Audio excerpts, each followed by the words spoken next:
Elle avait 18 minutes pour sauver son avenir. Une femme perdant son sang sur le trottoir avait peut-être 5 minutes à vivre.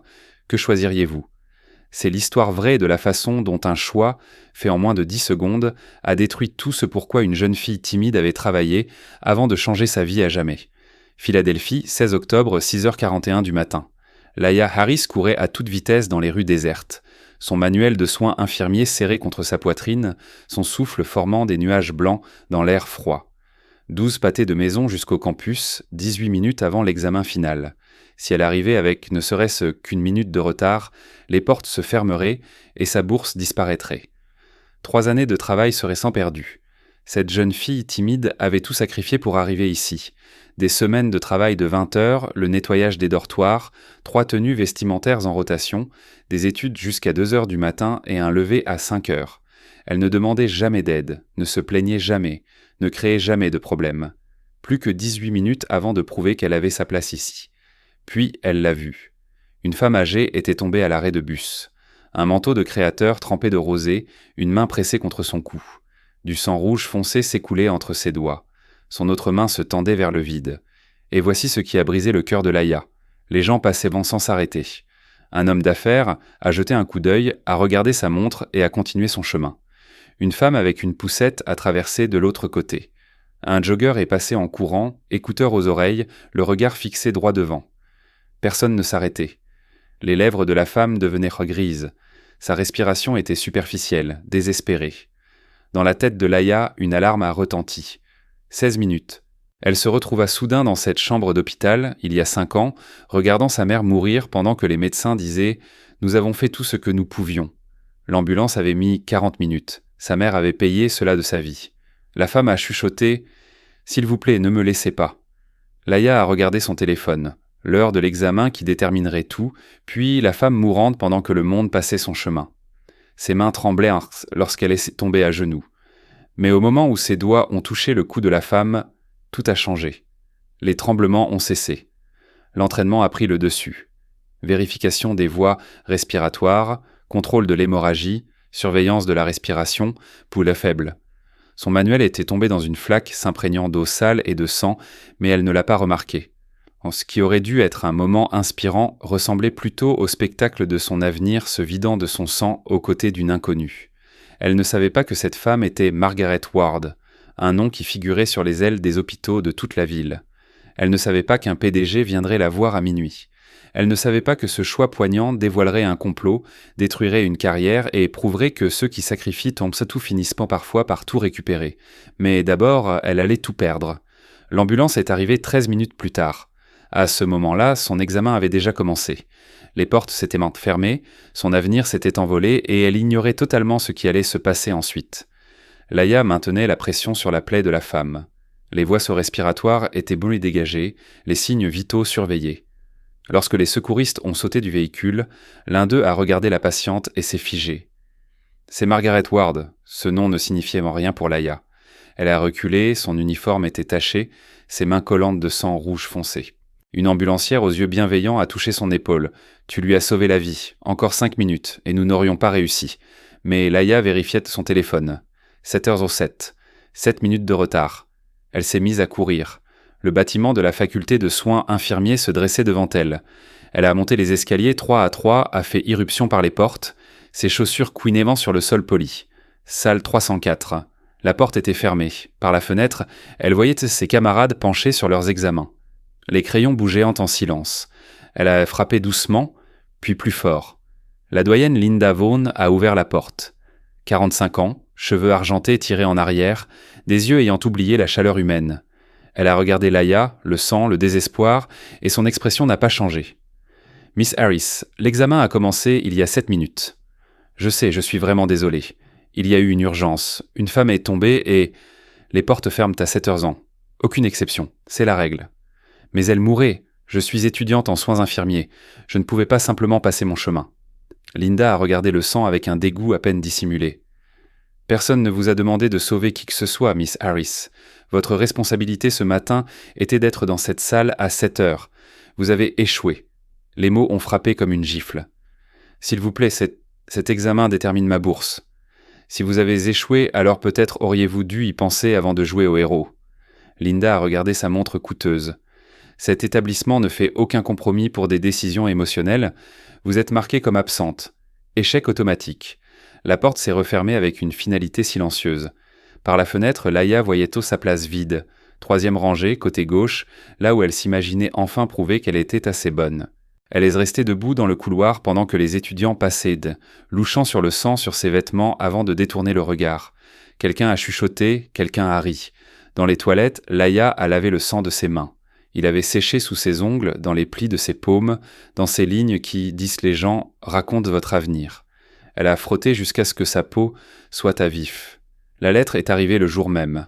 Objet, statut de la bourse, action requise. Chère Miss Harris, en raison de votre non-présentation à l'examen final obligatoire, votre statut académique est modifié en mise à l'épreuve. Votre bourse complète est révoquée avec effet immédiat. Pour poursuivre vos études dans le programme de soins infirmiers, vous devez payer 26 000 $ de frais de scolarité avant la fin du semestre. Le non-respect de cette exigence entraînera votre exclusion. De plus, vous êtes tenu d'assister à une audience disciplinaire. Cordialement, doyenne Linda Vaughn. 26 000 $.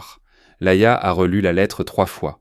Le chiffre restait le même, impossible, écrasant, définitif. Elle a passé la journée dans son dortoir. Le bâtiment était vieux, caché derrière le nouveau centre étudiant, là où les boursiers n'étaient pas censés être visibles. Sa chambre contenait à peine un lit simple et un bureau. Le chauffage ne fonctionnait jamais. La fenêtre donnait sur un mur de briques. Elle était assise par terre, le dos contre le lit, les genoux contre la poitrine. Elle ne pleurait pas. Pleurer ne changeait rien. Sa mère avait pleuré dans cet hôpital. Cela n'avait pas aidé. Son téléphone a sonné. Un message de sa colocataire Jennifer, dont les parents payaient les frais de scolarité sans hésitation. « Oh mon Dieu, tu as vraiment raté l'examen pour aider une personne au hasard. C'est tellement dramatique. » Laïa a éteint son téléphone. C'est alors qu'elle a entendu un léger coup à la porte de la salle de bain, au bout du couloir. Dorothy Miller lavait les sols. 72 ans, cheveux gris, mains douces, et des yeux qui voient ni ce que les autres manquent. 30 ans à nettoyer ses dortoirs. La plupart des étudiants ne connaissaient même pas son nom. « Tu vas bien, ma chérie ?» Doucement, avec précaution. Laïa a essayé de sourire. Sans succès. « Je vais bien. » Dorothy a posé sa serpillière. « Je t'ai vu plus tôt, j'ai vu le sang et j'ai juste vu ton visage. Tu ne vas pas bien. Quelque chose s'est brisé en Laïa. J'ai sauvé la vie de quelqu'un ce matin et maintenant je perds tout. » Dorothy est restée silencieuse puis a dit « Viens avec moi ». Elle a emmené Laïa dans une salle de bain individuelle au bout du couloir, celle que personne n'utilisait. Dorothy a verrouillé la porte et s'est tournée vers elle. « Assieds-toi, mon enfant. » Laïa s'est assise sur le couvercle des toilettes. Dorothy s'est appuyée contre le lavabo. 30 ans que je nettoie ces bâtiments. La plupart des étudiants ne me voient même pas. Je suis juste une vieille femme avec une serpillière. Mais moi, je les vois. Je vois tout. Elle a doucement relevé le menton de Laïa. J'ai vu la doyenne Vaughn refuser 12 étudiants en 2 ans. Toujours des boursiers. Toujours ceux qui travaillent la nuit et portent les mêmes vêtements 2 fois par semaine. Elle trouve des raisons. Travail rendu en retard, cours manqués, 7 minutes de retard à un examen. La gorge de Laïa s'est serrée. Je pensais que c'était juste moi. Ce n'est jamais juste toi. Les gens comme la doyenne Vaughn protègent leur monde en gardant les gens comme nous à l'écart. Mais voici ce qu'elle ne comprend pas. La voix de Dorothy est devenue plus forte. Parfois, les bonnes personnes souffrent en premier. Elles sont éprouvées de manière cruelle, mais cette souffrance ne les brise pas. Elle montre à tous de quoi elles sont faites. « Je ne me sens pas forte », a chuchoté Laïa. « J'ai tout donné pour une inconnue. » Non, la voix de Dorothy était ferme. « Tu as donné un examen pour une vie humaine, et d'une manière ou d'une autre, ce choix aura plus d'importance que tu ne peux l'imaginer. » Et elle avait raison, car cette nuit-là, quelqu'un est venu chercher la jeune fille timide qui avait sauvé une vie et tout perdu. Cette nuit-là, Laïa ne pouvait pas dormir. Elle était allongée dans son lit, calculant des chiffres impossibles. 26 000 $. Elle gagnait 11 $ de l'heure en nettoyant le dortoir, envoyant la moitié à sa grand-mère qui vivait de la sécurité sociale et d'espoir. À 0h47, elle a entendu frapper, un coup déterminé. Laïa a ouvert la porte sans enlever la chaîne. Un homme grand se tenait là, fin de la trentaine, manteau sombre coûteux, yeux bienveillants. « Laïa Harris ?» Une voix basse et respectueuse. « C'est de la part de qui ?»« Ethan Ward, je m'excuse pour l'heure tardive. Ma mère, Margaret Ward, vous lui avez sauvé la vie ce matin. » La main de Laïa s'est figée. « Elle va bien ?» Elle est stable. Le médecin a dit que si vous ne vous étiez pas arrêté, si vous n'aviez pas su exactement quoi faire, sa mâchoire s'est serrée. Elle serait morte sur ce trottoir. Je suis heureuse qu'elle aille bien. Laïa a commencé à fermer la porte. Mais il est très tard. S'il vous plaît, 5 minutes. Contre tout bon sens, Laïa a retiré la chaîne. Elle portait un vieux pantalon de survêtement et une chemise délavée. Il portait un manteau valant plus que tout ce qu'elle possédait. Ethan a sorti son téléphone. Il y avait une caméra de surveillance à l'arrêt de bus. Il a appuyé sur lecture. Laïa s'est regardée tomber au sol. Les mains bougeant avec précision, vérifiant le pouls, contrôlant l'hémorragie. Elle s'est regardée vérifier son téléphone 3 fois, mais sans jamais s'éloigner de Margaret. « Tu as regardé ton téléphone 3 fois, a dit doucement Ethan. Tu savais que tu sacrifiais quelque chose d'important. Les yeux de Laïa la piquaient. J'avais un examen final. Je sais. Je suis allé à l'école cet après-midi. Ils m'ont dit que tu avais échoué pour cause d'absence, que ta bourse était révoquée. Il a parcouru du regard sa petite chambre, le tapis usé, la lumière vacillante. Ils ont dit ça comme si c'était un simple fait. Il n'y a rien à faire, a dit Laïa d'un ton plat. J'ai enfreint les règles. Non. La voix d'Ethan était tranchante. Tu as sauvé une vie et on te punit pour ça. Il s'est approché. Quand j'avais 16 ans, mon père a eu une crise cardiaque dans notre salon. Nous avons appelé les secours. Cela a pris 43 minutes. Le temps qu'ils arrivent, mon père n'était plus là. Le souffle de Laïa s'est coupé. J'ai passé 15 ans à créer WorldTech, une entreprise de technologie médicale qui aide les hôpitaux à réagir plus vite. Elle avait entendu parler de WorldTech. Tout le monde à l'école d'infirmières les connaissait. Ils fabriquaient trop des équipements qui sauvaient des vies. J'ai passé ma vie d'adulte à m'assurer que personne ne meurt en attendant de l'aide. Ce matin, ma mère a failli mourir, mais elle a survécu. Parce qu'une étudiante en soins infirmiers a choisi la bonté plutôt que son propre avenir. Il a glissé une carte de visite dans sa main. Je vais arranger ça, la bourse, l'examen, tout. Mais j'ai besoin que tu me fasses confiance. Ethan Ward, PDG de World Medical Solutions. Pourquoi ? A-t-elle chuchoté. Pourquoi m'aidez-vous ? Ethan a croisé son regard. Parce que les gens comme toi, les gens qui font ce qui est juste, même quand cela leur coûte tout, sont la chose la plus rare au monde. Et si ce système te brise, quel espoir reste-t-il pour nous autres ? Il a sorti un dossier. Demain matin, la doyenne Voyne recevra un appel du Conseil national de la santé. Ce sont de gros donateurs de votre programme de bourse. Ma mère siège à leur conseil. Le cœur de Laïa s'est mis à battre fort. Ils demandent à assister à ton audience disciplinaire et apportent des preuves d'un traitement systématiquement injuste envers les étudiants boursiers issus de familles à faible revenu. Sa voix était calme, comme de l'acier. Mon entreprise menait une enquête après que plusieurs candidats prometteurs ont disparu des programmes à travers la ville. Il nous manquait un cas clair jusqu'à présent. « Vous allez vous battre contre l'école ?» a demandé Laïa, bouleversée. « Pour toi. Je vais me battre pour ce qui est juste. » Il lui a tendu le dossier. Voici les déclarations d'autres étudiants évincés dans des circonstances douteuses, des témoignages du personnel et la vidéo de toi sauvant ma mère. Laïa a ouvert le dossier avec des mains tremblantes, page après page de preuves, méticuleusement documentées. « L'audience est dans 3 jours, a dit doucement Ethan. Je sais que tu as peur, mais tu n'as pas à traverser ça seul. Plus maintenant. Pour la première fois en 3 ans, peut-être de toute sa vie, Laïa a senti que quelque chose avait changé. Pas seulement de l'espoir, mais quelque chose de plus fort. Le sentiment que, peut-être, il y a une place dans ce monde pour les gens comme elle. Merci, a-t-elle chuchoté. L'expression d'Ethan s'est adoucie. Merci à toi, Laïa Harris. Tu m'as rappelé pourquoi j'ai commencé ce travail. Tu m'as rappelé à quoi ressemble le vrai courage. 3 jours plus tard, l'audience disciplinaire allait être le moment où tout changerait. La doyenne Linda Vaughn n'aimait pas les complications. Elle aimait les règles, les voix claires, les étudiants qui comprenaient à leur place. Lorsque sa secrétaire lui a dit que quelqu'un du Fonds national de la santé appelait, elle a supposé que c'était au sujet d'un don. Ici la doyenne Vaughn. Doyenne Vaughn, je m'appelle Catherine Ross. Je suis avocate pour le Fonds national de la santé. J'appelle concernant votre étudiante Laïa Harris. La main de Linda s'est crispée sur le combiné. Miss Harris fait actuellement l'objet d'une enquête pour avoir manqué un examen pendant qu'elle sauvait la vie de la présidente de notre conseil, Margaret Ward. Oui, nous sommes au courant. La voix de la femme était froide, précise. Nous savons aussi que sa bourse a été immédiatement révoquée et qu'elle fait face à une procédure disciplinaire. Je vous informe que le fonds sera présent à cette audience. En tant que contributeur majeur de votre programme de bourse, nous avons des droits contractuels concernant le traitement de nos étudiants parrainés. L'estomac de Linda s'est noué. Bien sûr, le fonds est le bienvenu. Nous examinerons également la distribution des bourses au cours des 3 dernières années. Procédure standard lorsqu'il y a des inquiétudes concernant un traitement équitable. Je suis sûr que vous comprenez. À bientôt à l'audience. La ligne a coupé. 3 jours plus tard, l'audience se tenait dans une petite salle de conférence. Laïa était assise seule à une extrémité d'une longue table, face à 5 professeurs et administrateurs. La doyenne Vaughan était assise en face, un épais dossier devant elle. La pièce sentait le vieux café et l'encaustique. Le soleil de l'après-midi filtrait à travers les stores, projetant une lumière ambrée qui semblait oppressante. Le professeur Chen, chef du département des soins infirmiers, a parlé le premier. « Miss Harris, nous sommes réunis pour discuter de votre conduite le 16 octobre. Pouvez-vous expliquer ce qui s'est passé ?» La voix de Laïa était basse. Je me rendais à l'examen final quand j'ai vu une femme tomber à l'arrêt de bus. Elle saignait du cou. Je me suis arrêté pour aider. Le temps que les ambulanciers arrivent, j'étais en retard pour l'examen. Et vous comprenez que manquer un examen programmé est une infraction grave ? Oui, monsieur, mais je suis étudiante en soins infirmiers. Ne sommes-nous pas censés apporter une aide médicale en cas d'urgence ? Il existe des canaux appropriés, intervint doucement la doyenne Vaughan.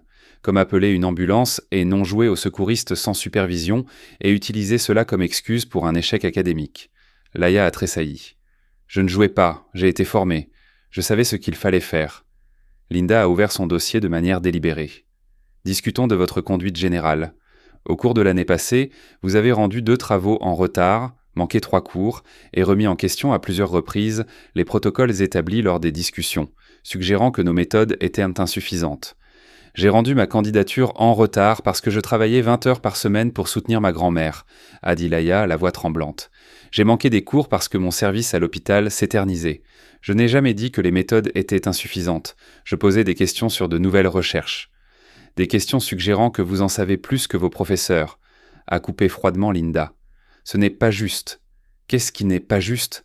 Miss Harris pense que les règles ne s'appliquent pas à elle parce qu'elle a une situation difficile. Beaucoup d'étudiants travaillent, beaucoup font face à des difficultés financières. Mais ils arrivent à l'heure, ils respectent l'autorité. Ils ne craignent pas de situation dramatique et n'exigent pas de traitement spécial. La pièce est devenue très silencieuse. Les professeurs se tortillaient, mal à l'aise. Le professeur Chen s'est raclé la gorge. « Doyenne Vaughan, je ne pense pas que ce soit approprié. » La porte s'est ouverte. Ethan Ward est entré.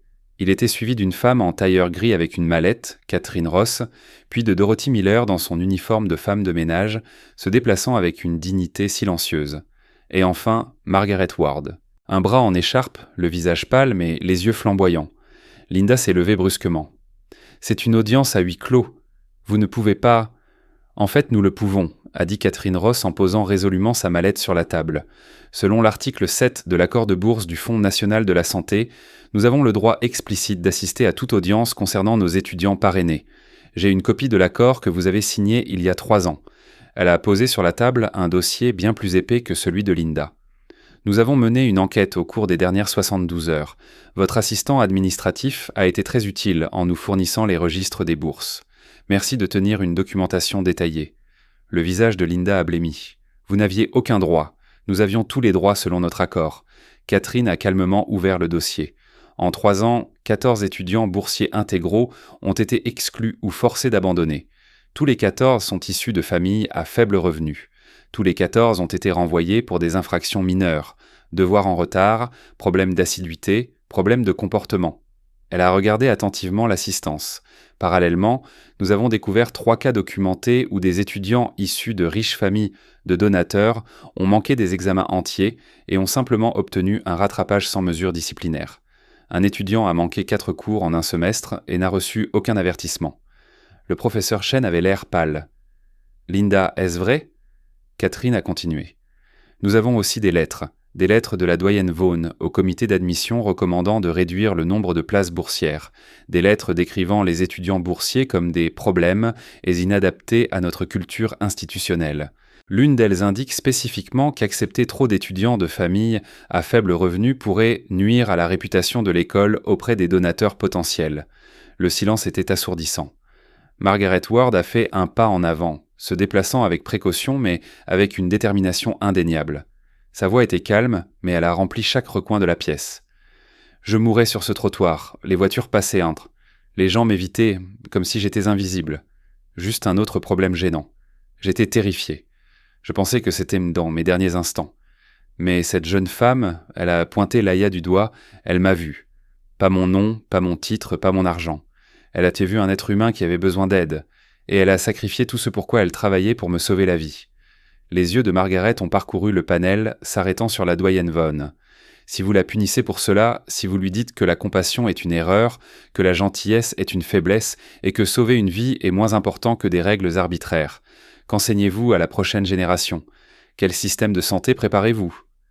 Dorothy Miller s'est tenue derrière la chaise de Laïa, posant une main ridée sur son épaule. « Je travaille dans ce bâtiment depuis 30 ans, a dit Dorothy doucement, mais clairement. J'ai vu des milliers d'étudiants, la plupart ne me voisant jamais. Je suis juste une partie du mobilier. Mais moi je les vois, je vois tout. » Elle a fait une pause.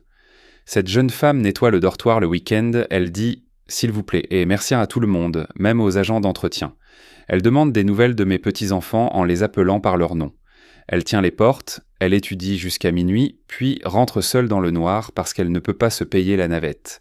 Elle ne se plaint jamais, ne demande jamais de traitement spécial. Elle travaille et essaie d'être assez bonne pour un monde qui lui dit constamment qu'elle ne l'est pas. La voix de Dorothy est devenue plus forte.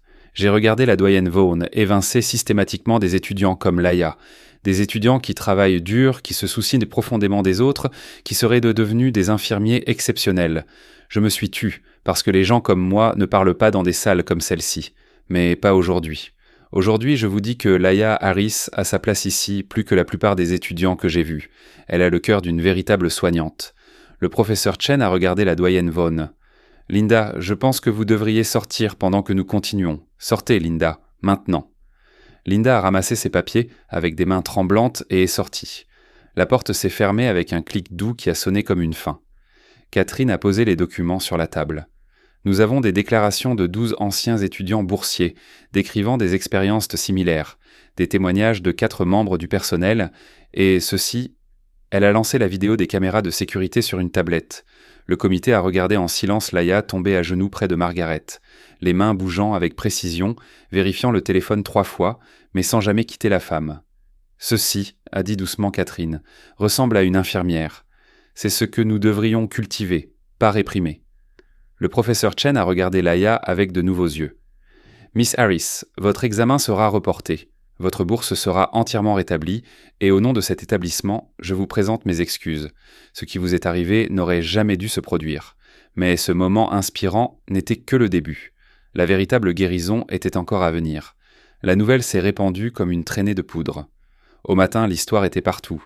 Nouvelles locales, Philadelphia Inquirer, réseaux sociaux. Une étudiante infirmière perd sa bourse pour avoir sauvé une vie. Un PDG intervient pour lutter pour la justice. Les gros titres mettaient Latin Laïa mal à l'aise. Elle ne voulait pas faire l'actualité, elle voulait juste être infirmière. La doyenne Linda Vaughan a été mise en congé administratif immédiat. L'université a commencé un examen des pratiques d'attribution des bourses. 12 autres étudiants qui avaient été discrètement poussés vers la sortie ont reçu une offre de réintégration avec bourse complète. 2 avaient déjà renoncé aux soins infirmiers, travaillant dans des magasins de détail.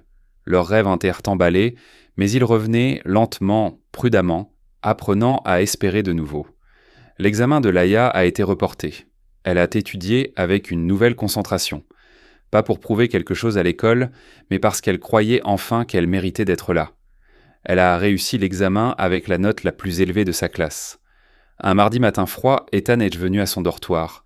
Il a demandé si elle voulait rendre visite à sa mère, qui se remettait chez elle. « Tu n'es pas obligé ?» a-t-il dit doucement, « mais ma mère demande de tes nouvelles tous les jours. » C'est ainsi que Laïa s'est retrouvée dans la voiture d'Ethan, regardant Philadelphie défiler par la fenêtre. La maison des Ward n'était pas une maison, c'était un domaine. Des portes en fer s'ouvraient sur une allée bordée de chênes menant à un manoir en pierre.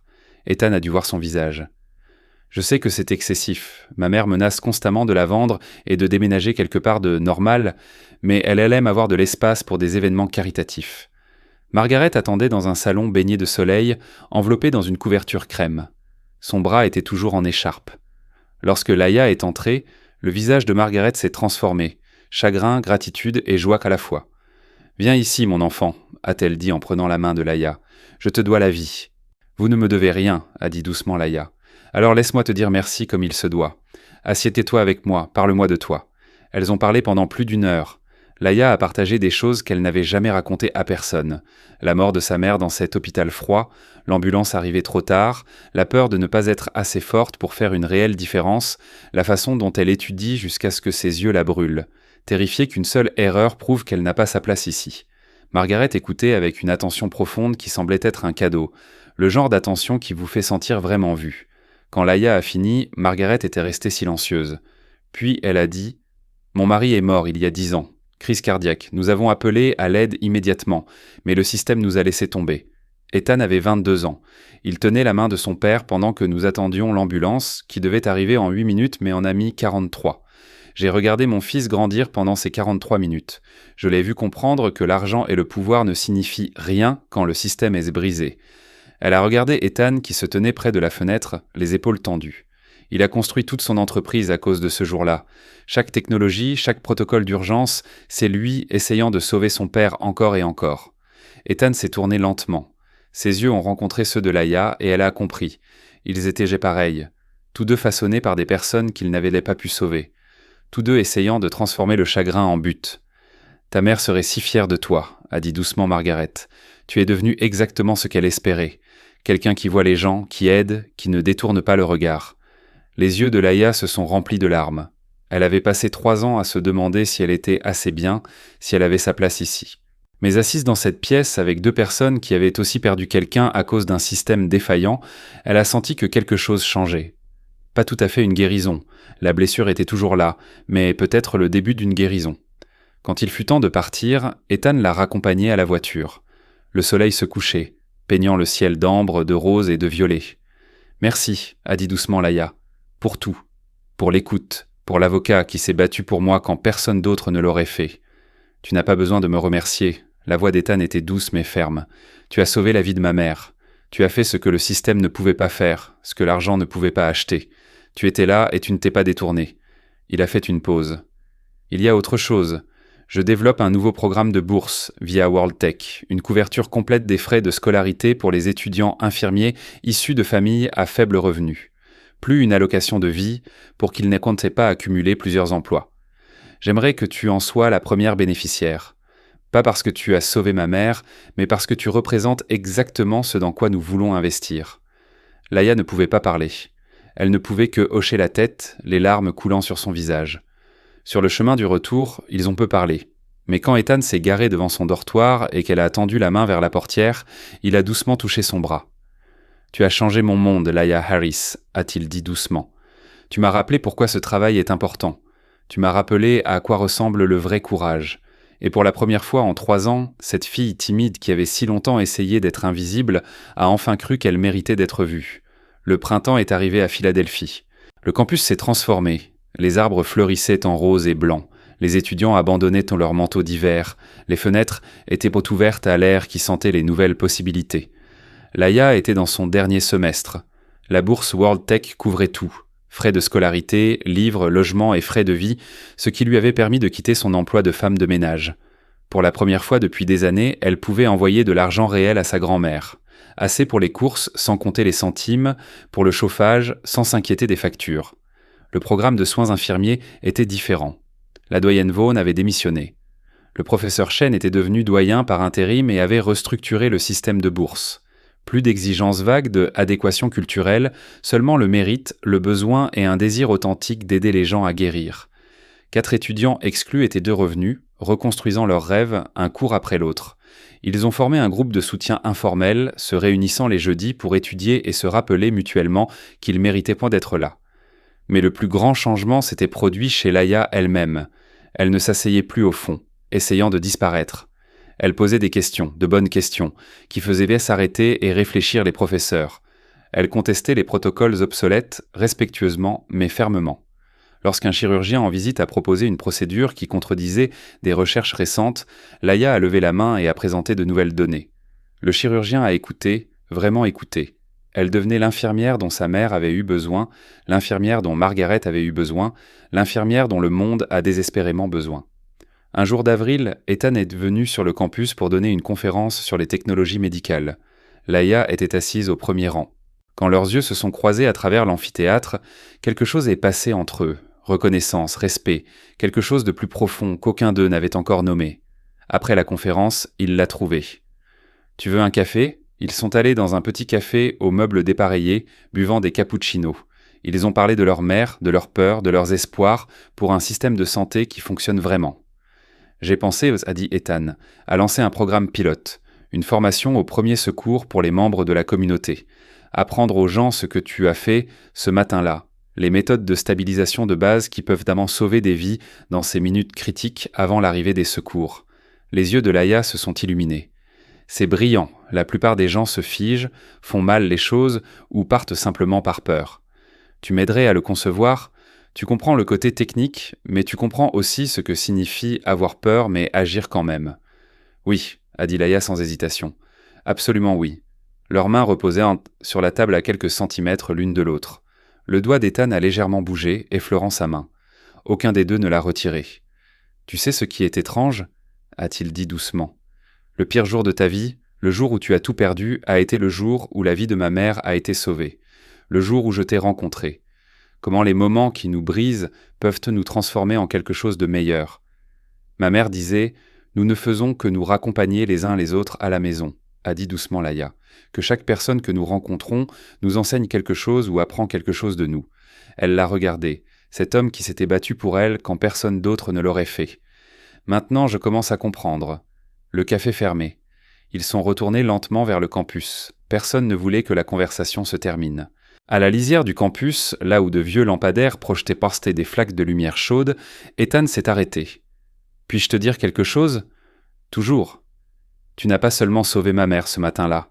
Tu as sauvé quelque chose en moi aussi. Je commençais à oublier pourquoi je fais ce travail. Mais en t'observant, en voyant quelqu'un tout donner pour aider une inconnue, cela m'a rappelé de quoi il devrait s'agir. » Laïa a senti son cœur s'emballer. « Vous m'avez rendu mon avenir. Vous vous êtes battu pour moi quand je ne pouvais pas me battre pour moi-même. »« Nous nous sommes battus l'un pour l'autre, » a dit simplement Ethan. Il a tendu la main et a glissé une mèche de cheveux derrière son oreille. Son toucher était doux. « C'est d'accord si on continue à faire ça ?»« Plus que d'accord, » a chuchoté Laïa. Il a souri d'un vrai sourire, celui qui atteignait ses yeux et le faisait paraître plus jeune, moins accablé. « Bien. Parce que je ne vais nulle part, Laïa Harris. » Et à ce moment-là, sous les lampadaires du campus qui avaient un jour tenté de la briser, Laïa a enfin compris que la gentillesse ne vous rend pas faible. Elle vous rend inoubliable.